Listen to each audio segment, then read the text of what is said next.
6 isometric positions you'll be sorry you ignored in 10 years. As fitness culture continues to grow, many people think they must constantly push themselves to the limit and perspire profusely in order to build muscle. No gain, no suffering, that old tale. Given how profitable it is to sell this entire package, it makes sense that the industry would support this. Classes, equipment, gyms, supplements, and more. However, what if I told you that the key to a successful workout may be keeping motionless? Still, yes, without lifting weights, jogging, or jumping. The main goal of isometric exercises is to strengthen your body by being motionless while maintaining specific positions for brief periods of time. Okay, I'll admit that every second feels endless when you're in one of these postures. That's where the magic is, though, I promise. These 6 isometric workouts will make you regret ignoring them for the past 10 years. Please provide your name and the city in which you are seeing our material in the comments section before we start. First exercise, Isometric Superman. The posterior chain of the body, which we often overlook in our daily lives, is the main target of the potent isometric Superman pose. Your posture deteriorates, your shoulders sag, and your lower back aches when you spend hours in front of a computer. This exercise can help with that. All of the back muscles are strengthened, but the spinal erectors, the muscles that run along the spine and are crucial for keeping a straight and healthy posture, are particularly strengthened. Furthermore, the Isometric Superman exercise vigorously engages the deep lower back muscles, hamstrings, and glutes, forming a natural defense against the back discomfort that so frequently plagues people in today's world. Furthermore, it doesn't end there. Additionally, your shoulders and trapezius muscles are engaged, which aids in reversing the Notre Dame hunchback posture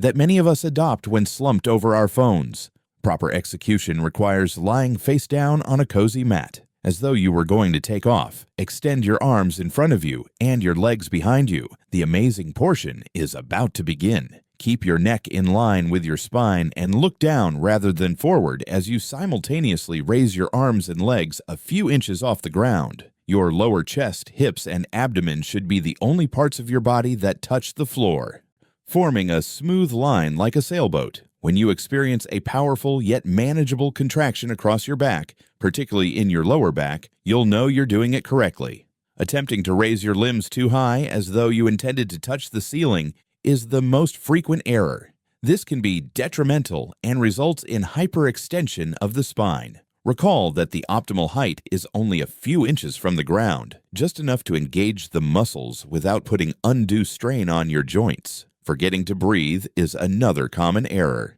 Many people hold their breath during isometric exercises, which may seem foolish. Start by holding the position for 20 seconds. Take a 60-second break, and then repeat 5 times for best results. Increase the holding time to 30 seconds progressively as your strength improves. In just a few weeks, you will see a noticeable improvement in your back strength after performing this exercise 3 times a week for 3 sets. Task 2. You should learn about the hollow body hold if you believe that abs are only for beach parties. Professional gymnasts have been utilizing this isometric position for decades to build a steel core, so it's no accident that they can execute amazing acrobatics with such steadiness. There is much more to the hollow body hold than just a six-pack workout. It has a deep effect on the transverse abdominis, an invisible muscle that stabilizes your spine and internal organs by acting as a natural belt around your waist. Furthermore, it vigorously engages the obliques, hip flexors, and rectus abdominis. Because we spend so much time sitting down these days, our core weakens and becomes unstable, which puts too much strain on the lumbar spine. Disc herniation, persistent discomfort, and even digestive issues may result from this over time. By directly attacking this weakness, the hollow body hold fortifies the internal armor of your body. Proper execution requires lying on your back on a mat. Keep your arms near your ears as you raise them above your head. If you're a beginner, maintain your legs straight or slightly bent when you raise them off the ground. The most important step is to eliminate any space between your back and the mat by pressing your lower back toward the floor. Your physique should resemble a banana with a concave shape. When you experience severe stress in the abdomen area, particularly in the bottom part, you'll know you're doing it correctly. Make sure that your lower back is flat on the ground. The most significant sign is this one. Place your hand beneath your buttocks, but not beneath your lower back, if you can. The most frequent error is to let your lower back arch, which separates your back from the floor. This puts excessive strain on the spine in addition to decreasing the exercise's effectiveness. Adjust the exercise by bending your knees more or keeping your arms along your body rather than outstretched above your head if you are unable to maintain your lower back pressed on the floor. Trying to keep the legs too low when you don't have adequate strength is another common misunderstanding. As your strength improves, progressively lower your legs from their starting position, which is higher and nearly perpendicular to the floor. Start by holding the position for 20 seconds, take a 60-second break, and then repeat 3 times for best results. Increase your strength progressively so that you can sustain it for 45 to 60 seconds. Your core will become a fortress if you perform this exercise 3 times a week for 3 sets. Task 3. Warrior pose is an isometric pose that originated in yoga and goes beyond basic flexibility to become a potent strengthener for the entire body, particularly the legs and core. The quadriceps, hamstrings, glutes, and adductors are all strengthened in the warrior pose. This exercise is especially beneficial since it strengthens the muscles that stabilize the hip joint while also increasing hip mobility. This is essential for avoiding knee issues and lower back pain, as well as for enhancing your performance in other exercises and everyday tasks. Start standing with your feet together to perform the exercise correctly. Keeping your left foot firmly planted on the floor and slightly outside, take a big step forward with your right foot. Make sure your right knee stays within the line of your foot as you bend it to a 90-degree angle. With the heel up and just the ball of the foot touching the ground, the back leg should be extended. To stay balanced, keep your torso straight, your arms at your sides or above your head, and your eyes focused on something in front of you. When you experience a controlled stretch in the rear leg's hip flexor and a sharp tension in the front leg's quadriceps, you'll know you're doing it correctly. You should feel firm and stable, like a warrior prepared for fight, with your core working to maintain your torso straight and stable. The most frequent error, which places undue strain on the joint, is to allow the front knee to protrude past the line of the foot. Never go beyond the correct angle rule, which states that the knee should always be over the ankle. Tilting the torso forward is another common error that can stress the lower back and lessen the effort required of the core. Maintain an open chest and an upright torso, as though an unseen thread were drawing you upward at the crown of your head. The mistake of not actively using the muscles throughout the posture is another common one. Recall that isometry is the contraction of muscles without motion. Maintain the position while actively contracting your quadriceps, glutes, and core. Maintain the position for 30 seconds on each side. Take a 75-second break and repeat 3 times for best results. Increase to 60 seconds per side progressively as your strength improves. At least 3 times a week, perform this workout. Task 4. Isometric plank with leg raise. As you may already be aware, one of the best exercises for building core strength is the plank. Now consider adding a basic leg raise to further its advantages. There's more to the isometric plank with leg raise than meets the eye. The complete trunk stabilization system, the rectus abdominis, the transverse, the obliques, and even the quadratus lumborum muscles are all vigorously worked during this exercise. The difference is that your body must work more harder to maintain alignment when you raise one leg, which activates deep, stabilizing muscles that are rarely used in traditional workouts. Having a strong core in all planes of movement is crucial to preventing injuries in today's society, when rotational movements are commonplace, from picking something up off the floor to turning to look behind you. When performing simple daily activities, people who have insufficient rotational stability are more likely to get lower back problems. To perform properly, begin in the classic plank position with your body in a straight line from head to heels and supported on your forearms and toes. Constrict your abdomen as though you were drawing your belly button in the direction of your spine. After maintaining this fundamental stance, carefully elevate one leg, keeping it perfectly straight, 15 to 20 centimeters off the ground. Keeping your hips level is the key. When the leg is raised, they shouldn't tilt or rotate. The other side of your core should feel more tense. In this instance, the left side of your abdomen will feel more tense if you raise your right leg. You shouldn't experience any lumbar pain, and your breathing should be under control. Allowing the hips to twist when the leg is elevated is the most frequent error. This can overload the lower back in addition to lessening the exercise's advantages. Consider that you are supporting a glass of water on your back, and when you raise your leg, it should not spill. Letting the hip drop or arching the lower back are two more common errors. Your spine should continue to curve naturally, either up or down, without exaggeration. Return to the basic plank until you gain strength if you are unable to elevate your leg with this position. For best results, hold the posture for 3 sets, rotating legs without rest in between, with each leg raised for 15 to 20 seconds. Take a 90-second break in between sets. Increase to 30 seconds per leg gradually as your strength improves. Workout 5. Isometric Glute Bridge. Because we sit for so long, our muscles essentially go to sleep.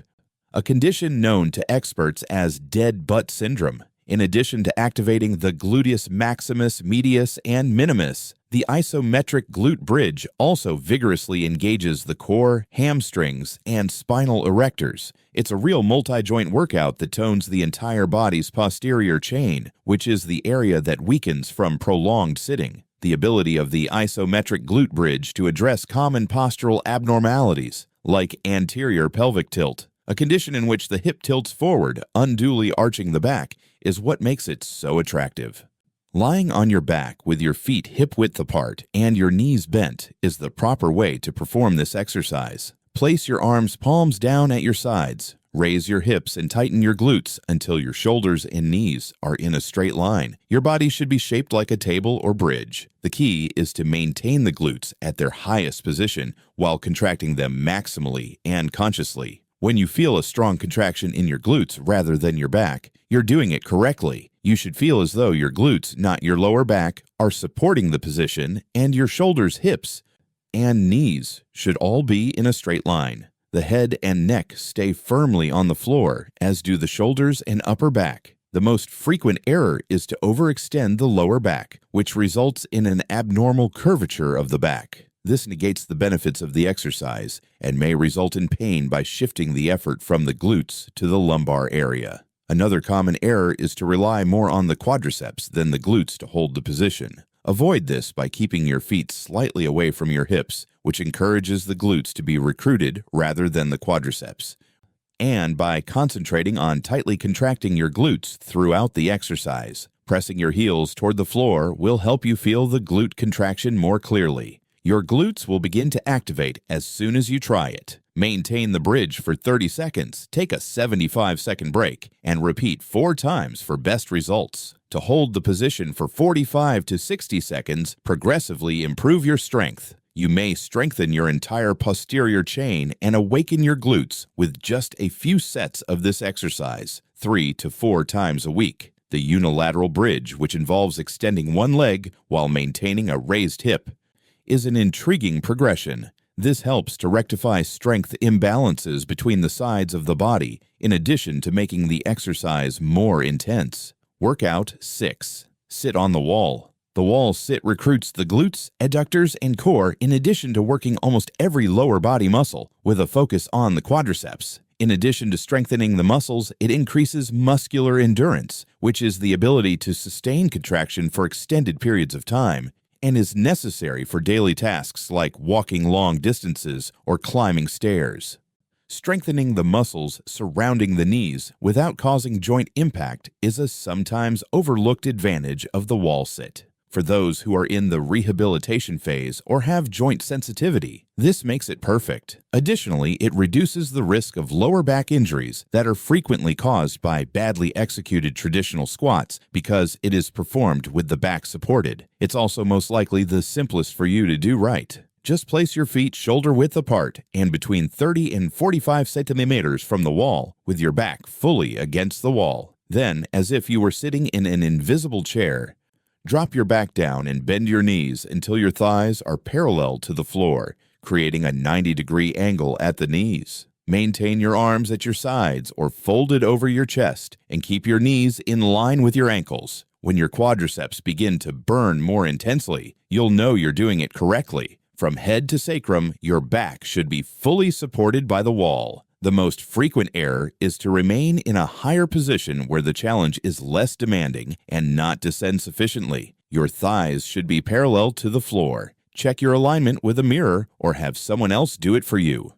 Another common error is to merely support your upper back against the wall, leaving your lower back arched and unsupported. This can overwork the lumbar area and lessen the exercise's effectiveness. Additionally, a lot of people overwork their knees by shifting their weight to their toes. To optimize glute activation, spread the weight evenly over the foot with a little emphasis on the heels. Start by holding the position for 30 seconds, take a 60-second break, and then repeat 3 times for best results. Increase the duration of each repetition gradually to 60 to 90 seconds as your strength improves. Perform 3 sets.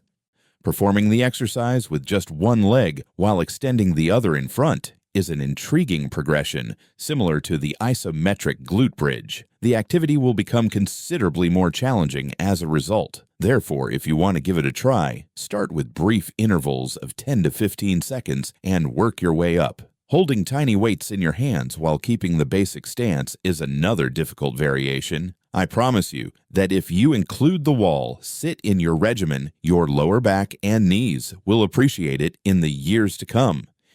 We have a video currently playing on the screen that demonstrates each exercise if you enjoy this, and would also like to learn which ones in the gym cause the most knee and spine injuries. Don't miss it, as some are really well liked. God bless you, friend, and thank you for watching this far.